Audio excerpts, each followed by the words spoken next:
Andreas Pereira chegou no Palmeiras. E aí, galera, ele vai jogar em qual posição? Onde o Abel vai utilizar ele? Será que cabe comparação entre Andreas Pereira e Richard Rios? Quem é melhor? Bora trocar uma ideia aí. Meu nome é Thiago. Deixa o seu like e a sua inscrição no canal. Bora pro vídeo.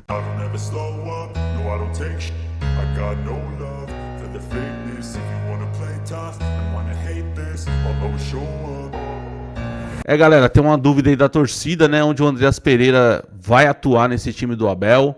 E espero que o Abel não invente ele de ponta esquerda, hein? Tava aqui vendo aqui as estatísticas do Andreas Pereira, aqui no SofaScore. Ele tem 29 anos, nascido em 96, é um meio campista com 1,77 m, com um pé direito ali, né, de bom. E aí eu tô vendo aqui as notas do SofaScore, se a gente reparar aí, ó, em abril, junho e agosto ele quase não atuou, né? Jogou poucas vezes, então era um cara que tinha perdido posição, né, no time titular do Fulham, era reserva, entrou ali alguns jogos, mas é um cara que perdeu muito espaço, né? Acho que até por isso, como estava numa reta final de contrato, ele decidiu voltar para o Brasil, né? Ele que procurou o Palmeiras aí para retomar a negociação que era para ter sido feita em janeiro. E concretizou agora em agosto, né? O mais bizarro é que o Palmeiras ia pagar o dobro, né? Em janeiro estava disposto a pagar isso. Ele que não quis ir. E depois de 6 meses aí, ele fechou com o Palmeiras e com um valor bem abaixo, né? 10 milhões de euros. Se a gente olhar aqui, o valor de mercado dele aqui no SofaScore estava 17 milhões de euros, então o Palmeiras pagou ali um preço bom, né? As posições fortes dele aqui, ó, ele é um MC ou um meia, né? É um armador com alta pressão. Tem 10 jogos, né, pela seleção brasileira, com 2 gols. E se a gente pegar aqui, ó, o valor de mercado dele, no Flamengo, né, quando ele jogou em 2021, era por empréstimo, né? O Flamengo não quis fazer a opção de compra.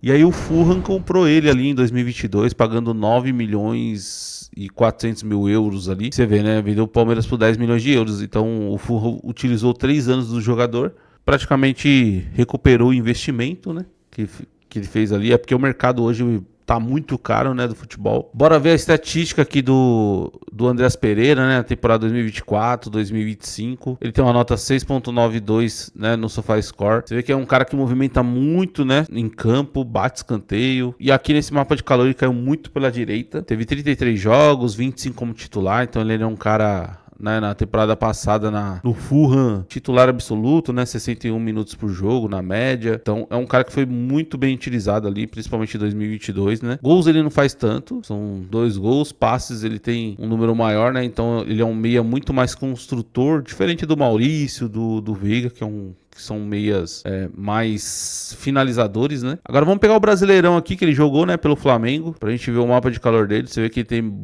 bastante movimentação durante no campo. Ele teve 13 jogos, 9 como titular, então ele era um titular absoluto ali do Flamengo na época. Se a gente pegar aqui a Libertadores, né, ele teve 7 jogos pelo Flamengo em 2022, 3 de titular. Depois ele voltou, né, de empréstimo lá o Fulham, né, na verdade fez a compra, né, a opção de compra, ele voltou para Inglaterra. Ó, Libertadores 2021, né, que a gente tem como lembrança melhor do Andreas. Ele era um cara que não jogou tanto, ó, ele teve 3 partidas como titular e ele jogou muito mais pelo lado esquerdo. Então assim, é um cara que pode preencher aquele lado ali, hein. Ó, se a gente pegar os números dele assim, ele não tem uns números muito impactantes, né.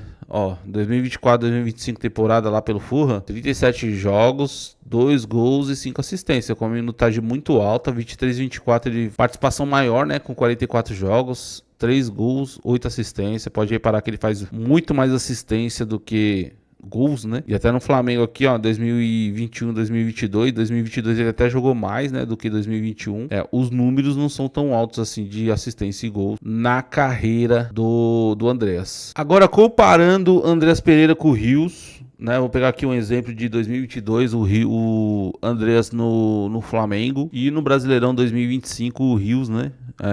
Então se a gente comparar os dois aqui, ó, o Rios ele é mais novo, né? Tem 4 anos mais jovem. O Andreas entra muito mais naquele jogador mais pronto, né? Que o Palmeiras acho que precisava mesmo, um jogador que chegue pra jogar. A gente vê aqui, ó, pelo Flamengo, né? O Andreas e o Rios pelo Palmeiras. Ó, pegando o mapa de calor dos dois, a gente vê que são dois jogadores que se movimentam muito, né? O Andreas tem um escanteio ali, que bate mais escanteio do que o Rios. Acho bom, porque o Palmeiras ainda não achou um batedor, né, melhor ali de escanteio. Desde a saída do Scarpa, o Palmeiras sofre com isso, então pode ser que o Andreas dá uma qualidade melhor ali na bola parada. É um cara que se movimenta muito, apesar do mapa de calor ali muito pela direita. Eu vi muito mapa de calor dele no Fulham jogando pela esquerda. Então, assim, se o Abel quiser utilizar ele caindo um pouquinho mais pra esquerda, pode dar uma ajuda ali, né, pro Piquerez, pro Maurício. É um lado que o Palmeiras também tem dificuldade, né, de achar um jogador ali que joga aberto, que ajude aquele setor. Não tô falando pro Andreas Pereira jogar de ponta, né, mano? Que aí é um desperdício, né, tirar o cara ali do meio. Mas ele pode ser um cara ali, construtor ali pelo lado esquerdo e ajudar, né? Diferente do Rios, que era muito lado direito, né? Jogava muito mais pela direita. E o Andreas pode dar uma ajudada ali pelo lado esquerdo também, jogando, claro, como um camisa 8. Na minha opinião, ele tem que ser um camisa 8, não um camisa 10. Tem que ser um cara mais construtor, ajudar o time numa qualidade de saída de bola melhor, né? Acho que o Palmeiras precisa melhorar nisso. Tem que começar já pelos zagueiros. Eu acho que o Fux, recuperando de contusão, tem que ser titular desse time. Acho que o Fux e o Gomes, né? E deixar o Gomes ali como um zagueiro de sobra, um cara que vai dar um passe mais curto, né? Porque o Gomes não tem essa qualidade, o Fux sim, né? Numa bola mais longa. E deixar o Fux mais na construção, né? De saída de jogo. Acho que fica interessante aí com o Aníbal, o Emiliano e o Andreas, né? Melhora bastante a saída de bola do Palmeiras. O Palmeiras procurar jogar mais, né, pelo chão. Tem tentado isso, acho que com o Andreas vai dar uma melhorada ali no lugar do Evangelista, ele é muito mais jogador. E comparando os dois também, eu acho que o Andreas ele é mais jogador do que o Rios, né? Característica um pouco diferente. O Rios ele é mais condução de bola. O Andreas, né, mais no passe ali, mais na criação. Mas eu acho que no geral o Andreas ele é um melhor jogador. Acho que vendeu o Rios num bom preço. Compramos também o Andreas Pereira bom preço. E vamos ver se vai dar certo no Palmeiras, né? Tá nas mãos do Abel Ferreira. E aí, galera, gostaram da contratação do Andreas? Pra mim, já tem que estar no banco já contra o Corinthians. Acho que titular dificilmente, né? Até porque ele não vem jogando lá na Inglaterra faz uns 2 meses. Ele não tá, né, como titular, como ritmo de jogo. Mas acho que no banco ali, pra entrar, tal, lá pros 80 minutos lá do jogo contra o Corinthians, acho que já daria pro Andreas estrear e ir colocando ele no time aos poucos. E já logo, né, ser titular do Palestra. Deixa o seu like e a sua inscrição no canal. É nóis. Valeu.